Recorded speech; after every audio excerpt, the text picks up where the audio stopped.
Welcome to the Fat Dad Fishing Show podcast, the podcast aimed at helping saltwater fishermen catch more fish in less time and have a better on-the-water experience. My name is Rich Natoli. I am the host of this show, and this week I'm joined by Ed Gobo, the owner of Captain Hank's Tackle, and John Creeley, the owner of Creeley Custom Rods, to basically recap the Duke of Fluke Tournament that was hosted by Sterling Harbor Bait and Tackle in Wildwood, New Jersey. We're going to go through conditions, what worked, what didn't work, and a little bit of the after party, so kick back, relax, and take it all in. All right, hello and welcome to Fat Dad Fishing Show live stream and podcast. My name is Rich. I am the host, and we've got our regular co-hosts with us this week. So welcome on Ed Gobo from Captain Hank's Tackle and John Creeley from Creeley Custom Rods. Ed, how are you doing today? I'm doing well. How are you guys? I'm doing good. I'm dying. I do this out in the garage / workshop area. So yeah, I'm pretty hot. John, how are you doing? I am doing well, guys. Enjoying the air conditioning. And I will say this, that the birds at Ed's house, they definitely gave me the wrong answer Saturday. And I can hear them now, and I'm not too happy with them. Yeah. So last week we were talking, and John was listening to the birds in the background at Ed's house, and they were telling him to go one way, and we decided to go another way. So actually, we didn't see John at all all throughout the day for the Duke of Fluke. But we're going to talk about the Duke of Fluke in detail. I think there were a lot of lessons learned, a lot of changing conditions from the previous couple of weeks that we could talk about and might help some people that are watching, and also just give everybody a sense of what the day was like. I mean, Saturday was a beautiful day, and we'll talk through how beautiful was the fishing for everybody that was there. But before we jump into that, let's just do a couple of things. First, I wanted to start off. I don't like to do this anymore on this channel, but I'm going to add, like asking for likes and subscribes and all that stuff. And I'm not asking that for the channel. I do want to say that I do want to say thank you to everybody, because the channel did cross 2,000 subscribers about a week ago, which is, for us, I think that's a pretty big accomplishment. Over 100,000 views. We're getting almost 2,000 hours a month in some months of watch time. I mean, just think about how many hours, there's always somebody watching a couple of videos on here. And, the Instagram for Fat Dad Fishing is growing. The course is selling and still getting great feedback. So thank you to everybody for that. The podcast also, is, it just hit a big uplift over the past 2 weeks. So I'm going to ask specifically, not for subscribes here, not for members here, but I am going to ask people, if you do enjoy the live stream or the podcast, would you please go on to Apple and on iTunes or whatever it's called today, and give it a good rating and a review, because that's what's really going to bring people on as guests. The first question that they ask, if it's a big name, is how many downloads, and then they go and look at the reviews. And if you only have 6 or 7 like we do, they're like, yeah, you're just a little too small for me, which, okay, I get it. These guys are out there trying to make money, and they're looking for something like that, but it'll really help us grow. So I'll just ask everybody, if you could just take a couple minutes, greatly. He's gone. I don't know. Yeah. I don't. What did you do? Ed, you did it. I heard you clicking. What did I do? So Ed, those listening on the podcast, Ed just kicked me out. I did not. So I'm back. I didn't do anything. Look, he's in first in command now. I was sitting here like this. Yeah. You can't see it, but I'm sitting here with my fingers crossed.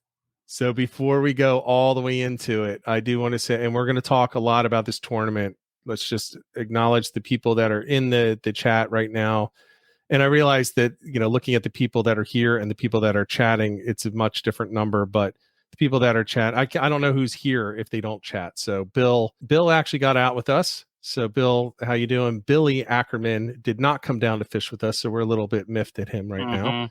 Participation trophy, Brian Supermag, James Flynn, Nick Devereaux. 609 Fishing, my man Joe was there, and it was awesome to hang out and talk to him afterwards.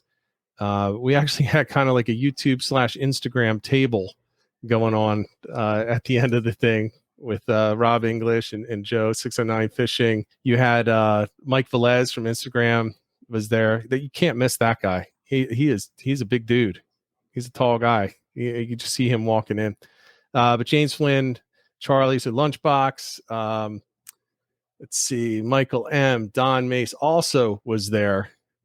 He was fishing in the boat division, and he had some good fish in there. Tad, who fished with John, unfortunately for him, and Kevin O'Shea, my new best friend, out on the water. I hung out with him for a lot of the day, and great guy. It was great to be on the water and meet, really get to know Kevin. We were fishing really close to each other for a good portion of the day. So, and I do want to mention that Tad and Joe Billups are also new members of this YouTube channel. So thank you to both of you. It is greatly appreciated. John Hutchinson didn't make it down there, but we'll get him out on the water soon.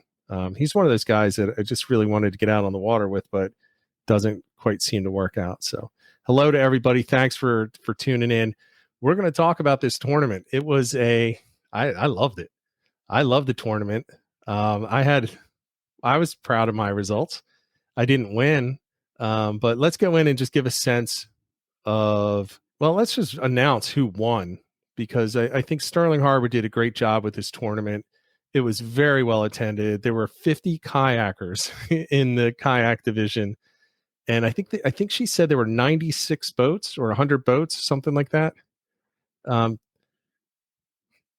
it was a nice sized tournament. The single heaviest fluke went to Team Bad Beagle and Captain Sean Gallagher at 6.42. Determined 6.26 pound flounder, Captain Roy Trainer, and Captain Robert Aller with Real Attraction with a 6.08. So there were some nice sized fluke being pulled in there. So, a 6 pounder is going to be around 23 to 25 inches, maybe 26 inches if it's not a particularly fat one.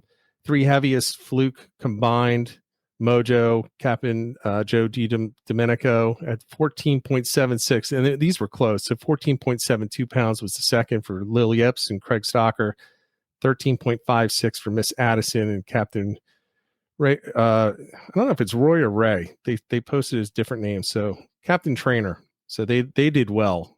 And then we have the kayak division, the division that we were in. Joe Morovsky, who I don't know if you guys have heard of Joe, but he's a fisherman. I know exactly where he was.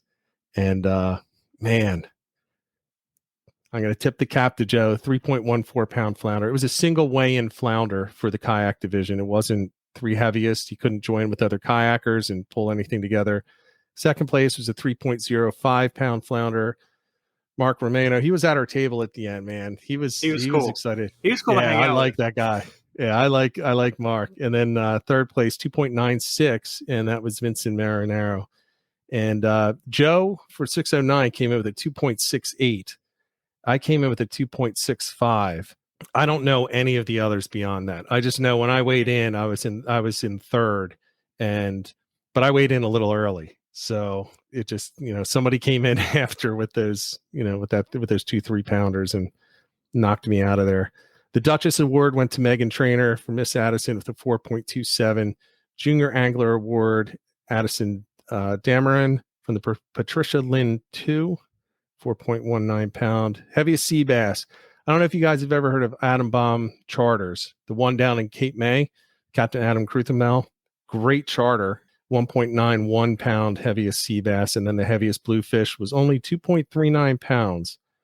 Captain Chris Lowry. So those were the results. Really great day. I know Don had a really nice fish on his, but he wasn't able to finish out his 3, which kind of knocked him out of the heaviest 3 contention. That was on the custom big heads too. Oh, that's right. That was on the sand camo. Mm-hmm. Oh, those are beautiful. And now that's the order that I wanted to steal. Yeah. So now I'll be waiting for text, Rich. Well, and Don's here. So Don's here. So Don, I actually tried to get Ed to sell me your order out from under you, and he wouldn't do it when I saw the pictures of it. So I definitely want some of those. All right, so those are the results. So let's go and let's talk to the mayor first.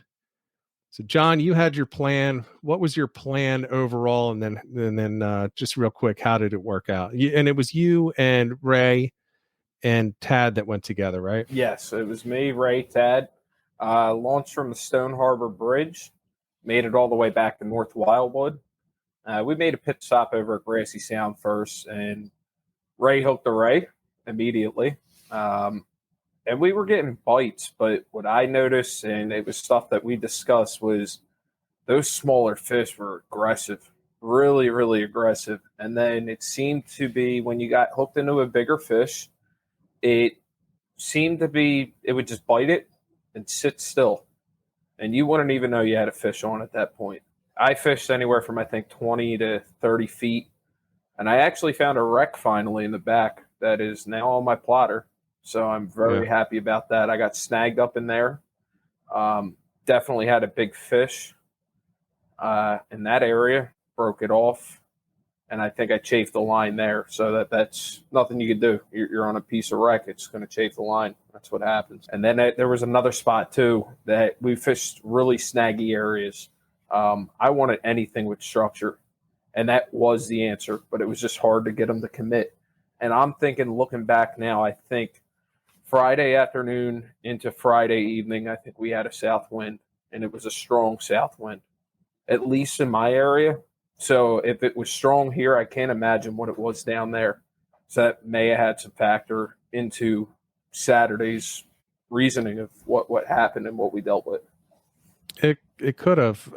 We went out with Bill D, and he met us there. Now, he wasn't fishing the tournament. He had family in town. He lives down there, but he came out and fished with us for a while. And as we were unloading and throwing the kayaks in the water to get out on the water, he was telling us, it was just lights out the couple days before. And as we were out on the water, these other kayak guys that were out there were saying, man, it was on fire. And boat guys too. They were saying it was on fire the day before Friday. They were just bailing fish, like 80 fish in a few hours with a bunch of keepers in there. I think it was about a 10% keeper ratio, which ain't great, but it's still a lot of fish. And that was not the day that we had on Saturday at all. Ed, how was your, well, you don't like to plan. I didn't go in with any expectations, so I was agitated, but it is what it is. I mean, it was not a banner day for fluke catching. Right. I think we should have planned a little bit better. I think, especially with the way the tides were, because once, like, where we launched, we got the tide just blasted us back. So I think if we would have planned that a little bit better, I think maybe better results. But you see what the results were from everyone else. So it wasn't like it was just us doing something wrong or, not catching fish. It was everyone. So I don't know. Our plan was interrupted very quickly. Our plan was to make a dash up to the inlet and then fish all the way back to where we ended up. Right. So it was going to be a long, very long 2-mile drift, with little drifts in between, from spot to spot all the way back. And when we got on the water, Bill went one way, the way that we were going to end up later. And Joe and Ed and I turned into the current. We started going, and I said, all right, guys, change of plans. I'm not doing this. Yeah. I'm not going a mile and a third into this. It's just going to be a waste of time. So we immediately turned around and just fished the back half of it. But I don't think it really changed my plan at all, because I just slowed down the drift. I just missed a few of the spots up top, but I still fished all the other spots that I thought were going to be most productive and still ended up exactly where I wanted to be at the change of the tide. And that's where it turned on for me. I was getting the shorts along the way. Joe actually ended up getting a trigger fish, which was funny. It shocked him. Now, Joe was fishing a lot more thoroughly along the way. So he was really hitting the spots heavy as we passed them. Ed just kind of took off and went down the sod banks, and I was kind of in the middle there. See, I wanted, when I had this, my thoughts, I wanted to go up past the marina and into that spot where we were a while back. Yeah. I wanted to go up further into the back, not where we ended up. That wasn't where I like what I had in mind. Well, you could have. It's a Just different fighting the sound. current, though.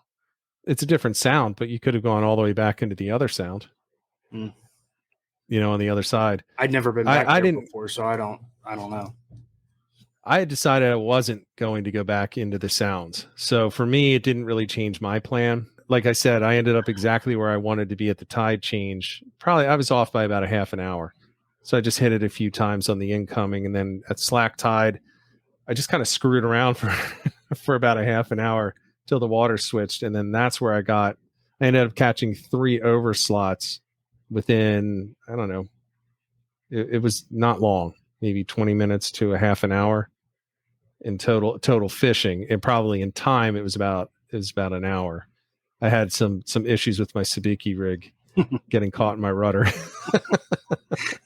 I was fishing live spot. I lost my sabiki rig, and I'm like, oh, there, I found it. Yeah, I was like, yeah, I know where it is. It was stuck on my rudder, and my plan was I only want overslots. That's it. So I'm going to fish a live spot, and then I'm going to fish big 5-inch gulps, the biggest minnows / killies that I could get. Unfortunately, between the marina and where we launched, all the big ones died. So I only had were small ones. So I was down to squid and medium size minnows on the top, which I put on the top teaser, and the big gulp on the bottom. And then I had one live spot that I just used a sabiki rig to catch. And that was really quick and easy. All you have to do is find an oyster bed and drop this sabiki down there with the little fish bites, bloodworm on it. And within, a minute, you have a spot. So I just took that, put that on a big head, and was just kind of trolling that around until I was really going to drop it at the change of the tide. And it worked out. But, well, do you want to go into, so I'll go into what I actually did there so that people know. So what was successful for me, I was looking at a drop off at a point. So there was a point where a backwater system came out towards the ICW, and I stayed right along the side bank. I think I was drifting within 10 feet of it for most of it. And I was just following the ledge where it went from about 6 feet all the way down to 20 feet. Now, if you kept going, it would go down to 25 to 30 feet. I didn't go down there. I stayed up north of that on the upside. And I was just kind of working that back and forth. And that's where I got the 3 overslots. So I think it was an 18.5, a 19.25. And the one that I ended up with was 19.75. And I caught that on the live spot. And the big head, the big head jig was what I caught that one on. Ed was not happy when I caught that either, because he was right next to me. My most productive, at least bite wise, I found that one creek, and it was like a T. So there was like a sod bank, it dropped off into a trough, and then it met into another channel. So it was like a T. So I would work off of that. I get a ton of bites. I probably dropped some big fish. I mean, I set the hook. What can I say? But yeah, I had a lot of bites, but no committal. Yeah, so let's talk about the bite, because the bite, John, what you said is exactly what I found on the overslots. The small ones were slamming it.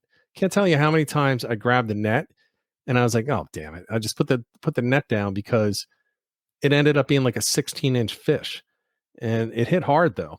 But when I caught those big ones, it was dead weight. And the technique that I started using was I feel a dead weight, and usually it's like, and it was sticky bottom. So, you think it's stuck on the bottom.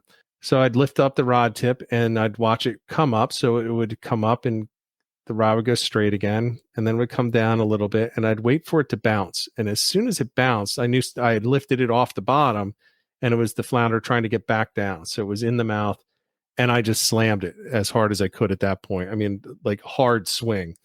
And that's what hooked all 3 of the overslots. Also later hooked something else that was really big. But we'll talk. That was weird. I got part of that on video, Ed. Did you? Yeah. But it was the weirdest bite. It didn't feel like a bite at all. It's like you said, John, it felt like a snag. Yeah. I ended up in one spot.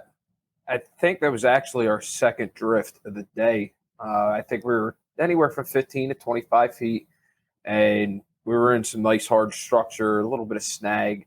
And all of a sudden, you know, these guys are saying, yeah, I'm getting bites. I'm getting bites. Great. They're pulling up, you know, fish that are close to 17 inches. So I was like, all right, well, we'll stay through here. We'll do a couple drifts and then we'll move up to the next spot. We're just going to keep working with the tide and then just keep working our way back to the launch. Because we put 15 miles in. We did a lot. We finally figured it out. It was 15 miles. But anyway, the one drift, I thought I was snagged. And you could see my line. It was getting yanked while the kayak was still moving with the drift. So I was like, let me turn around, pull it out. And then all of a sudden, Ray looks over. He's like, dude, I thought you were snagged. I'm like, so did I. I'm like, the bucktail must have got snagged on the bottom, and I must have had a fish on the teaser, and it must have just been sitting there. Because all of a sudden, you just seen the rod go off like an earthquake. Yeah. He's like, I can't believe you just missed that. I'm like, I was snagged. What do you want me to do? I did catch one where I was legit snagged. Yeah. And it came off and then a fish took it. I mean, it was legit snagged. It wasn't like I thought it was such a big fish that I thought it was snagged. Yeah. It was literally snagged. Yeah, and I think that's what happened with me. It was I think I was snagged. I think a fish came up and took it, which was a decent sized fish, and I couldn't still get it out until I got around it. So yeah. It's again, you did not feel that bite though. That was the thing. It was just they, like we talked about, they took it, they put it in their mouth, and they just stopped. There was no other indication, and you thought that was it. They weren't coming back for a second hit, and then all of a sudden you feel no movement. There was a fish on there. Should have set the hook. Right. It was just on there, and it was just laying down. It'd be interesting to hear in the chat. I see a bunch of guys that were there, or at least were fishing over the weekend, if you had the same experience with those bites. But it's rare that you get such a difference between them. You know, the big ones just didn't seem. Now, look, I'm not acting like I know what, like all the big ones are doing the exact same thing as the ones that I caught. I realize that's not the case, but my experience with it was the big ones were just lazy. I mean, well, I guess it wasn't too lazy because it took a live spot, and down that. I wish I could have kept that fish so that I could have looked in its stomach to see if the spot was in it. You know, at the end of the day, yeah, I don't know. Here's the thing. The fish that I got was only 19 3/4, and it's got a big mouth, but it still doesn't seem big enough to get that spot that I had on there all the way down. I mean, it literally doesn't at all, but the thing was hooked in the face. So it came up behind it. It took the whole thing in. I don't know. If it had been in there, I would have won. I would have added another 1/4 pound to it, and I would have been up in the, I would have placed. But yeah. Now another challenge on Saturday was the jet skiers where we were. How are you with that down south, John? It was brutal. As Tad's saying, that was just absolute mayhem. Now, this was the first time that we were back in a small creek where it's tight. You're not putting 2 kayaks to block off the whole creek. There's just no way. So a couple of the jet skis actually did slow down coming around those corners, and I was actually very surprised with that. And, you know, hats off to them. I was very happy about that. But everyone else, I mean, I don't know if there was a race or a tournament going on with jet skis or something down that way, but it was just insanity. Yeah, Bill also had a tough time with that, and finally he came over the radio. It's like, getting too crazy, I'm heading in. But he was also fishing a creek. I didn't have one issue with the jet skier all day. I had fishing. I had one come by me. I got hit with the spray. He was so close. Yeah, and not like the tail spray, the wake spray. Yeah, you were in that spot where they all come out of that freaking washing machine. Yeah. I kept looking at you. You're about 1/4 mile from me. And I kept looking over and I'm like, what the hell is he doing? He's going to get killed over there. I was surfing. It was right where boats come out. And they come out at full speed. There must have been a 40-footer came out of there with three probably 300s. I don't know. 450s. Yeah, 300s. Oh my God. That thing came out at about 50 miles an hour. Was it the creek on the left or the right? It was on the left. Okay, I know the one you're talking about. This thing came out of there, John, and I was about 1/4 mile away and up current, and the wake came by, and it was like it was right next to me. I mean, it came through and waked me all the way up there. I was getting bites in there, man. Right there. I was getting bites. Like I said, there was a couple. It was like a take. There was a trough that ran right in. There was a couple eddy current, the eddies, all the little bait fish were getting caught in. I was marking tons of bait. It was the spot. I mean, it is what it is. That is an absolutely awesome spot. It's during the week. I can definitely say during the week. If you can get there, fish there during the week. Right. Not on the weekends, because that's high traffic coming through there. There was one spot that I kept saying to Ed, I want to hit that point. But there was just too much traffic going through. And it was so close to the ICW that, I'm going to put up the video this week, the compilation video of the 4th of July week, and these people there's a couple of boats in there that just don't know how to read buoys. And it would have just taken one of them to kill us. So we just stayed away from there. But it would have been a great spot if there just hadn't been the traffic that was there today. The drop off is amazing. Once the current switched to outgoing, it's just the perfect eddy, and it drops from 3 feet down to 40. Yeah. And it does it within about 15 yards. So, I mean, it's a place that, you can hit it a few times, drop that ledge, every few yards and see if you can pick something up, but wasn't going to do it. It was just crazy. Yeah. And again, with the spot you're talking about, Rich, it as well as I do. Awesome spot during the week, during the weekend. That's why I try to stay away from Avalon. Yeah, well, it can get dangerous. Yeah. It's not like Ocean City dangerous. No. But it's not the best. It's just weird. Like, I've seen the same 3 or 4 boats. Like, they just do every time a loop. I don't know. They have nothing better to do. Like, when I get in a boat I go somewhere. I don't just drive around in circles. It was weird. Yeah, I think the worst one of the day was the guy who had he had 2 tubes out behind it, and he's in the middle of all this traffic on the ICW pulling kids on the tubes. And not only is he going straight up and down, he's doing figure 8s. I was like, you got to be kidding. And he was doing it right near like 4 kayaks that were fishing in a really good area. And you could just see them just all getting bounced around. I was like, it's ridiculous. And it wasn't a small boat. It wasn't a ski boat. It was like a 25-foot, I don't know what it was, a Parker. It was like a cabin cruiser, wasn't it? Yeah, it was big. And it was just, I think it was a Cabo. It was throwing wake though. It was crazy. So yeah, so those were the conditions. But so let's talk about the baits. So like I said, I used the live spot and I got one on that. I'll go into the other things that I went into, but John, what were you throwing out there? Started out the day with Achilles on the teaser hook, and bottom jig was an ounce. I'm sorry, I had to start out with 2 ounce at Grassy Sound because of that current and how fast we were moving. I started out with a 2 ounce ball jig by Captain Hanks. Then switched over to the fatheads. Went to a 1 ounce once we got into some slower current back into the creeks. Primarily white or pink. It really didn't matter what color bucktail. The grub on the bottom did matter, though. Either it had to be pink shine, salmon red, and that was it.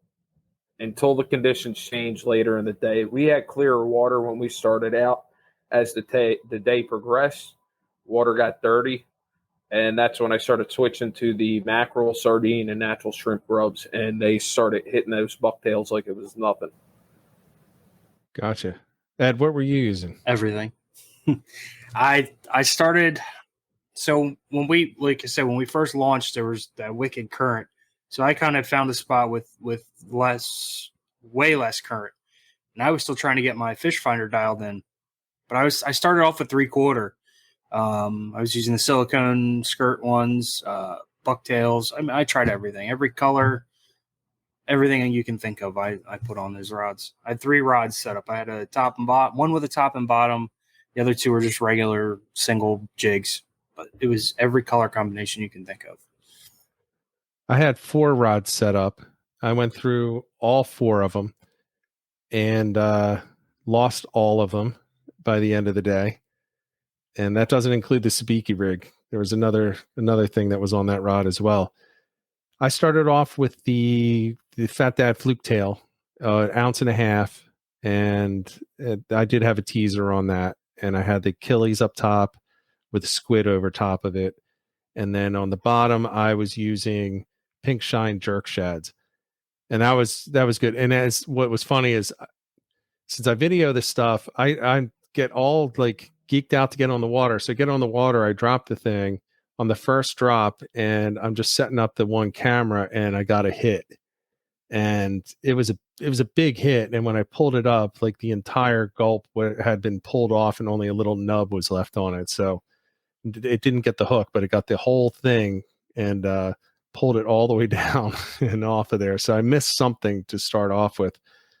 But the thing that actually worked the best, and this is the one thing that I was disappointed about, the original big head jig, the first one that you made, the chartreuse head with the pink and white, that's gone. I lost that.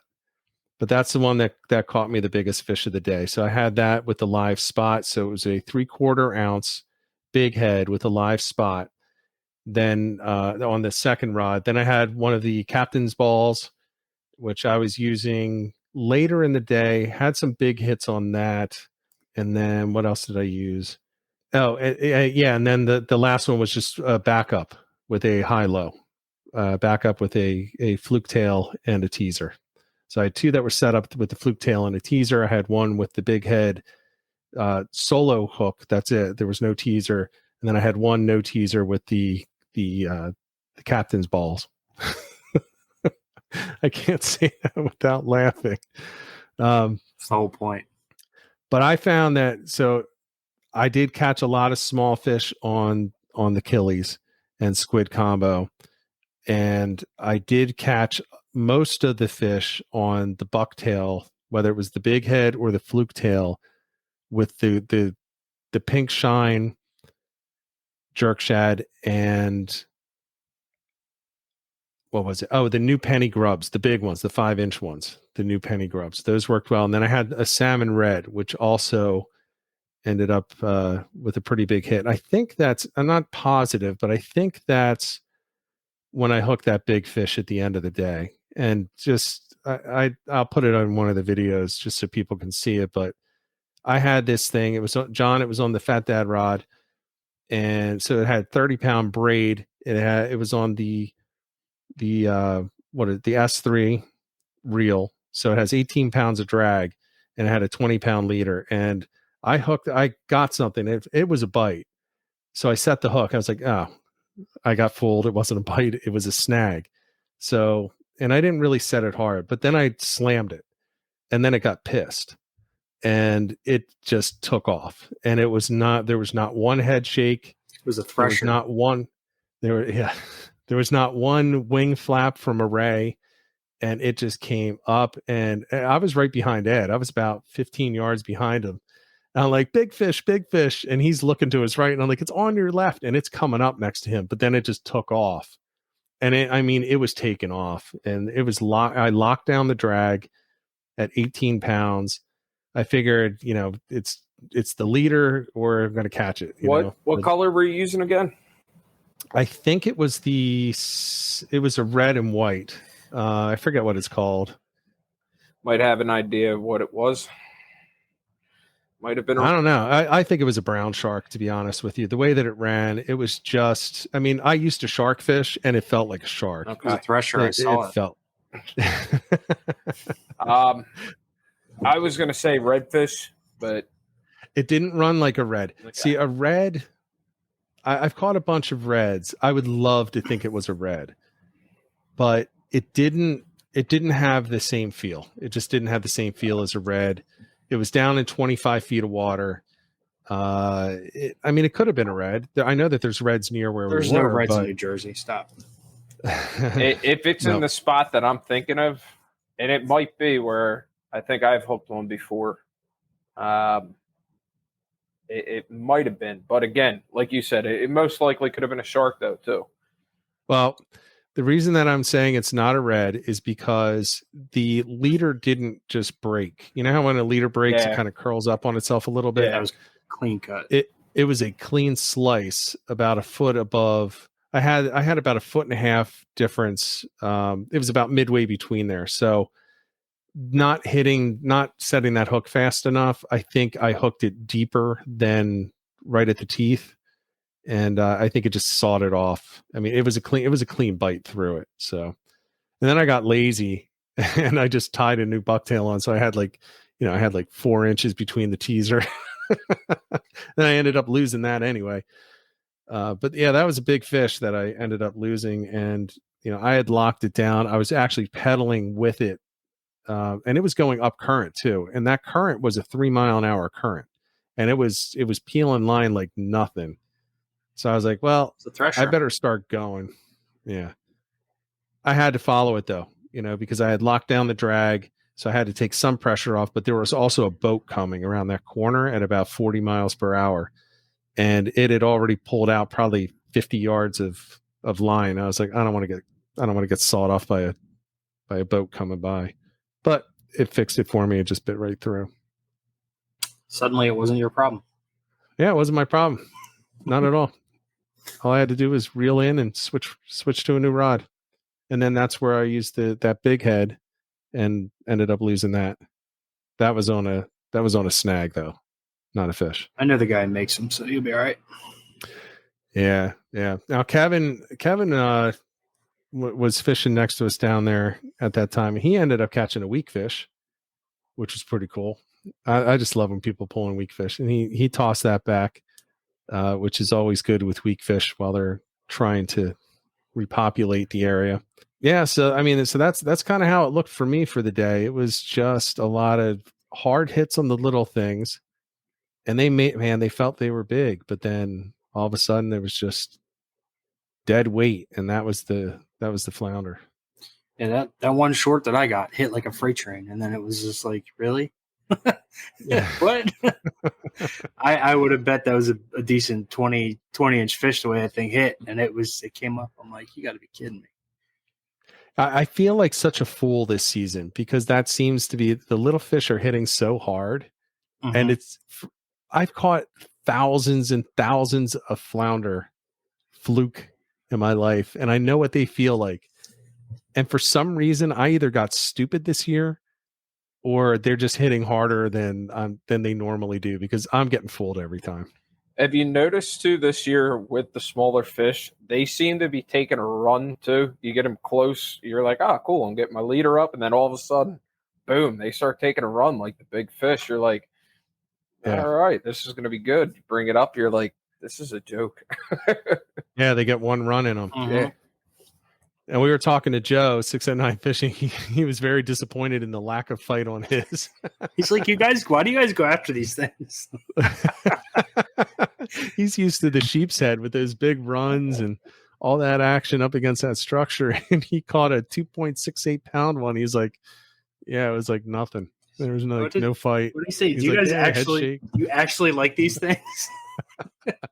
Just the way he said it, though, is great. Oh, man. He looked almost sad to ask, like, I'm afraid to hear your answer. I was like, I love catching flounder. I'm not going to apologize for it. I love it. Yeah, but it was funny just to look on his face because you could tell he was like, I don't want to offend these guys, but my fish he was like right outside of placing too. So for the day, it was a good fish, and he was not enamored with the fight that it gave at all. It was funny. At the end of the day, I go, well, fluke season's over for me. Unless I get invited out on a boat to go out to the reef, then I'm going. He's like, this is the only time I fluke fish. Only time. He's like, I've never done a tournament in my life. This is my first tournament. He's like, fluke fishing is not my thing. I love the tournament though. So I'll tell anybody, and if you were there, feel free to comment in the comments and let people know how you felt about it. But I thought they did a great job. I thought it was a really well run tournament. I wish that we could have had an earlier start. My mistake was getting the live bait down there and then launching where we did, even though it was a short distance away. It just killed I didn't have an aerator, so it just killed all the big killies that I had gotten. But man, they did a really good job. They had it really well organized at the end for the awards. I wish there was less time between eating and the awards starting. I know most people are down there and they're staying down there, but for people like me, where you're getting up at 3:45 in the morning, and then you take your 2 hour drive down there, then you hit the water, and then you don't get back until I didn't get back until 11:30 at night. That's a long freaking day. Mm-hmm. So I could have done without the band in the middle. What were they? Karate Garage? Yeah. Yeah. I could have done without them, just because, not that they were bad, just because I was just like, man, I just want to see the awards, congratulate people. I really wanted to stay for Mark, the one who came in second in the kayak that was sitting at our table. I just wanted to see where he came in, and he was such a cool guy. I just wanted to be there to clap for him. So yeah, I stayed till after kayak awards and I had to go. I had such a headache. I couldn't find Advil or Tylenol anywhere. That was brutal. The funny thing is, and people probably heard people yelling, there were two people that won not awards, but they won like giveaways at the end, who had left early. And two of those people were at our table. Yes, Ed. They kept announcing Ed's name, and we kept saying he left, and they didn't believe us. So he didn't get his Yeti bucket. And Tad, I see you in the chat. Tad, you actually won a Penn Fierce 3 combo. And because you weren't there, they gave it away to somebody else. I just wanted to go up and claim it. I would have taken that. I love that reel, the Penn Fierce 3 reel. I love that reel for kayak fishing. Yeah, so Tad, sorry, man. You could have gotten some of your investment in the tournament back. It was worth it. John, it was money well spent, I think. I agree. It was fun. It was definitely fun. But food was good too. The food was good. I'm ready to move on to some sheep's head and some alternate southern species that are not here in the area. Yeah, the species that aren't here that I want to believe are here. I want to look for them. So redfish and specks specifically. The sheep definitely. I catching a couple of sheep really kind of lit that fire for me. I know there's redfish. Actually, I'll say this. When I was down there for that week, I believe that I did hook a small redfish on a flat in South Jersey. So I think they're out there. So I'm going to keep looking for them. There's nothing like a redfish. They got to be. I mean, do some research on them. There was quite a population here 8 years ago. Strathmere, the redfish capital of the world at one point. Strathmere, and then Hereford Inlet, I think, was the other one too. They were catching. Yeah, when I was little, I'm 49. I think I'm 49. You're old. Yeah, I'm 49. I'm old. When I was younger, there was like this very hush run of bull reds, and they were all bull reds. And they would come in Hereford Inlet, and it would only happen for like a week or two. It was like late summer, early fall, somewhere around there. And it was a whole surf game. So it was just surf fishing, or if you had a boat that you could work the edge of the inlet. Hereford Inlet is notoriously dangerous. I think it's still a closed inlet, but if you could work your boat in the right spots, you could actually get onto the reds out in Hereford Inlet. So they would come in. But what was weird is nobody ever fished for them in the backwaters that I knew of. It was just the surf fishermen. So that was cool. So I'd go down. I was too little to really be surf casting with these guys. These were the real surf casters at that time, hauling out the big gear and throwing those long casts, getting out past the second bar. And they were the ones catching these big reds, but they're pulling in 40 plus inchers left and right throughout the day. And they never said anything to anyone. You would just know because you would see the people out there, and they'd be all crowded in this one little area, and they would rail those reds. So it's kind of like, to me, sheep's head are back. So why wouldn't the reds be back? Mm-hmm. It's just a matter of finding them. But I think even if I find them, it's going to be, I'm not going to share. I'm going to be selfish because, I mean, while they're regulated, I don't want it to turn into what like Qua and everybody else are fighting with the sheep's head. Because I seen a video today, 3 of them stacked up in a boat, big ones too. Like for what? Sheep's head? Yeah. So I don't want to contribute to that. I'm going to go back to what Jim Hutchinson said. I think he's right, even though it hurts me to say it. you got to study it first because you don't know if there's a big population or not.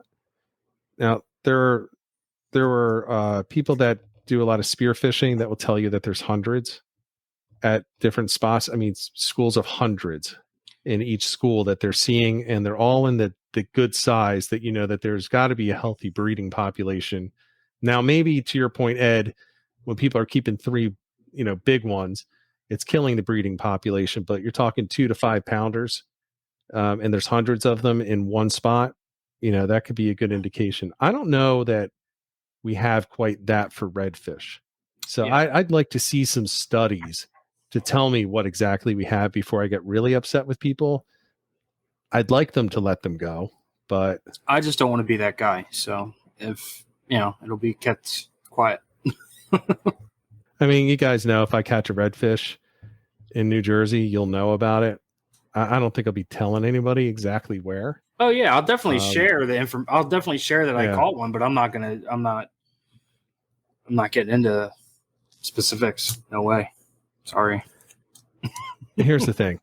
Here's the thing. So Qua has like this whole different way to catch sheep's head up here, which is much different than the way that they catch them down south. And I don't know if that's the only way that you can catch them. I mean, I've caught sheep's head before as bycatch, not using his tactics, right? So you can catch them both ways. Right. His way might be better though. It really might be the better way. And it worked for me using his up here.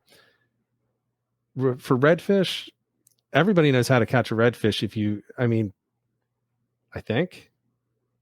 I don't think if you know how to catch a weak fish, you know how to keep. If you know how to catch a weak fish, you know how to catch, or a speckled trout, you know how to catch a redfish. Yeah, I don't think they're particularly hard to catch. I think it's where they are finding them is the hard part. Yes, I think that's going to be the hardest part because unless it's a full healthy population, like filling the region, it's going to be hard to find them because, the first thing you say is they're going to be in a flat because that's where you typically find them in the flats and the channels around flats. If you look down south, well, there's a lot of flats that we have, but where you might be able to find it in 30 spots in one flat down in Florida, there may only be one spot up here that they're at. Now, if that's the case, then it's not the greatest population. We shouldn't be keeping them, until the population can grow. But I don't know. I'm still seeing a lot of redfish being caught in New Jersey. You see them on social media. I've seen more this year than years past. Yeah, I was going to say there was one recently just caught, I think, last week that was posted. And if I am a betting man, it might be close to where I fish up in Margate. I know who caught that fish. I know. Yeah, Ed knows the guy. It's not. Okay. Yeah, he knows the guy. He knows literally exactly where the guy was. I don't know exactly where it was, to be honest. I don't know if it was close to Margate or not. Ed shook his head that it wasn't Margate, but I know Ed knows. I'm not asking him for specifics. I know exactly where it's at.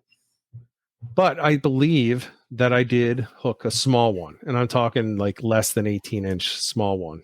And it was on a topwater on a flat in Stone Harbor at dusk the day before I left, and it came up and it hit it. It hit it and rolled on it, and there were no stripes. It was not a bluefish. Bluefish don't typically roll on anything; they just smack it. And I looked at it, and I was like, "That looks like a red," but I'm not sure. I could be wrong. So it could have been a striped bass. It was just turned wrong with what little light was left. But I got one roll, and that was it.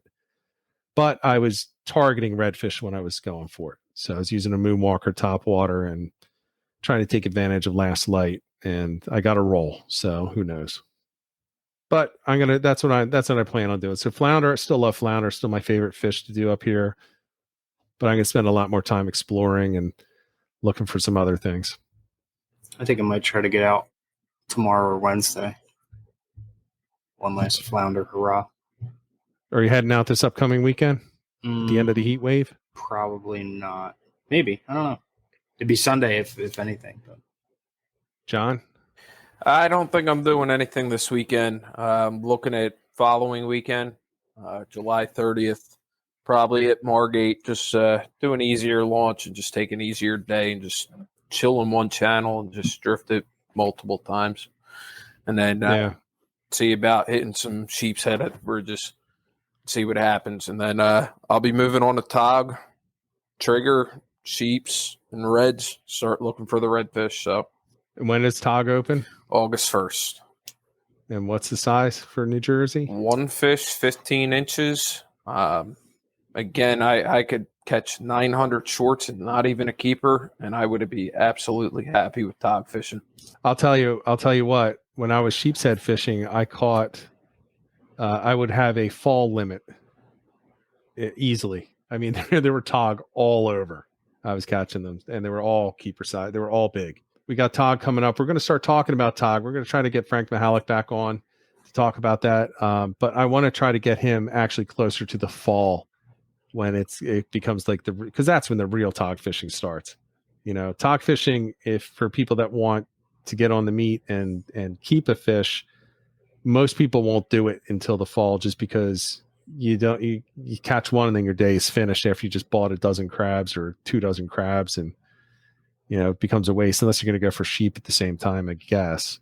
But we're going to have Frank Mihalik come back on, or at least I'm going to try to beg him to come back on and go through what he does best, specifically see if he'll do a clinic on Tog fishing for everybody. I know I'd benefit from it, and I think I'm pretty good at Tog fishing, but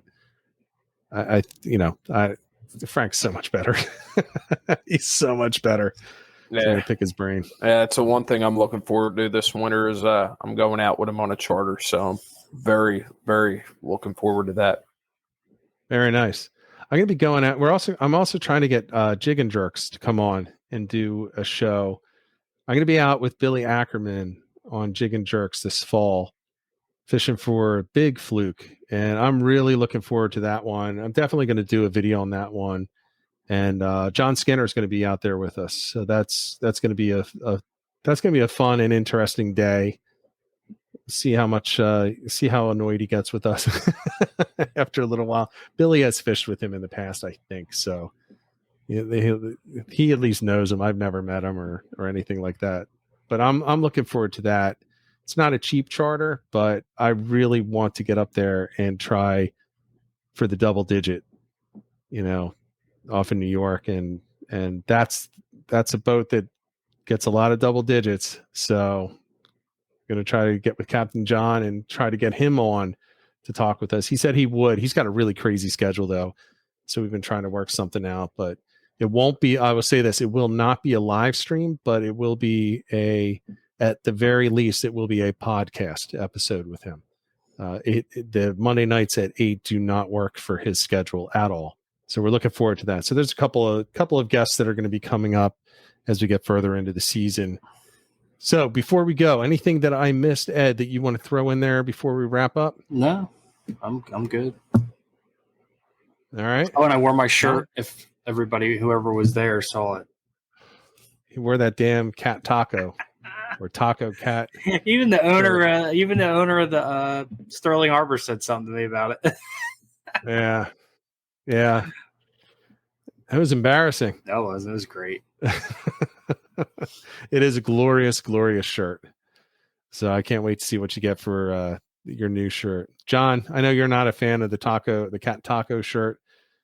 Anything you want to add in before we wrap it up? No, all I got to say is it was great to meet some of the guests that you've had on, that we've had on together, meeting all the people that follow us. And, to you, Rich, too, as well, having me on the show. I absolutely love it. Gives me an opportunity to meet some of these people. And can't say thank you enough to all you guys that show us the support. I will echo that. We even had a guy, Walt, who came down and he wasn't sure where he just knew we were fishing the Duke of Fluke. He knows some of the areas that we could launch, and he just came down to a random launch. And as we were just about to jump in the kayaks, Ed just got into his, and I was just about to push off. And he's like, Rich. I turn around and I'm like, don't know this guy. And he introduced himself, and he watches the stream and the podcast, and would talk to a lot of people that listen to the podcast, which is awesome. But but so I got to meet Walt, good guy. Again, Kevin O'Shea, that guy, I loved fishing with him. I don't even know why. I might turn into a stalker of his for a while. He was just a fun dude to go out fishing with.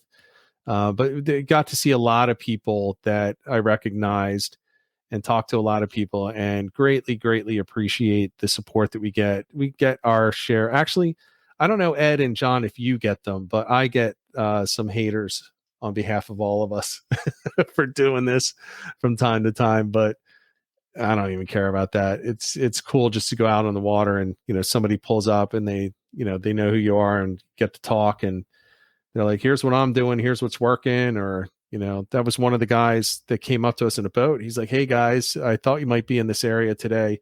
This is how it was the last 2 days. I was like, that is not how it is today. And the guy's like, no shit. He's like, I'm not catching anything. I was like, well, he's like, but if you had been here yesterday, I was like, well, that's cool though. So like to go out fishing with a lot of these guys, like Don. We've been out with Don, got out with Bill for the first time.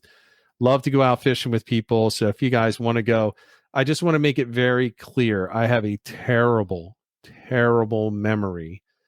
And if we leave a conversation and you say, hey, text me next time you go, I will try, but I will forget, because I literally get, I don't want to sound like an asshole, but I get, half a dozen of those, every couple of weeks. And I'm not going to remember, because I'm just trying to pull my stuff together so that I can get out of here and get down to the water. So if I've not gotten back to you and I said, let's get out on the water, I apologize. Just give me a reminder and just know that I'm not trying to be a dick or anything like that. It's not that I don't think it's important. It's just that I get so overwhelmed with doing the podcast, the live stream, all the editing, trying to do videos, trying to do the website, get questions on the course. And I have a over 40-hour per week full-time job and kids and wife. So you got 2 bleeps tonight. I know. I'm not going to bleep myself. That's all right.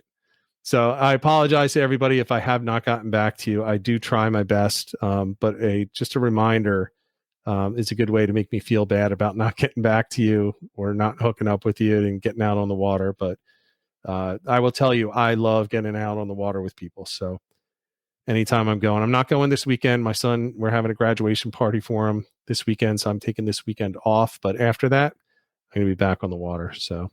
Yeah, I'm open to it. With that being said, if any of you guys that follow me ever want to go out, just shoot me a message, because I'm usually out once every 2 weeks, if not every weekend.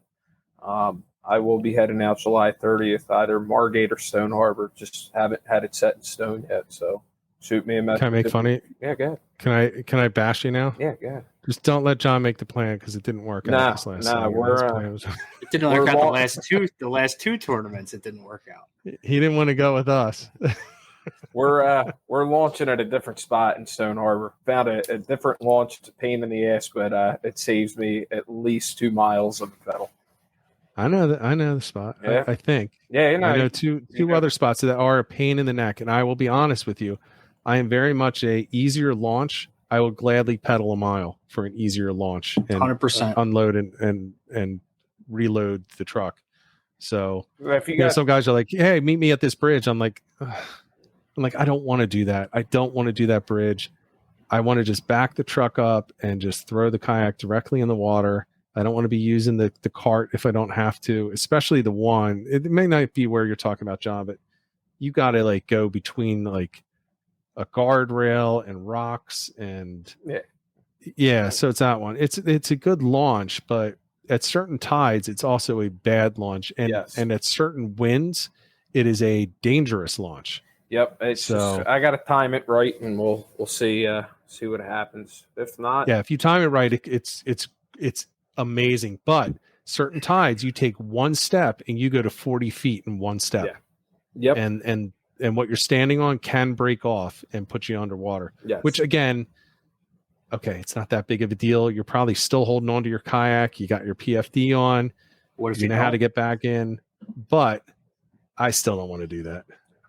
I don't want to do that. I did that once in Avalon where the sod broke and I ended up to my neck, and I was like, I just feel like an idiot after that. So So there you have it. The Duke of Fluke was a great tournament, one that I would recommend anyone to enter in the years to come. And personally, I'm looking forward to fishing it next year in 2023. Now, before I go, if you're not already following or subscribed to this podcast, that would be greatly appreciated. And positive review on any of the platforms that you listen to it on, especially Apple, would also be greatly appreciated. That's what really helps us to grow as a podcast and to draw more guests in the future. So until next week, until next episode, get out there, get on the water, and get some tight lines.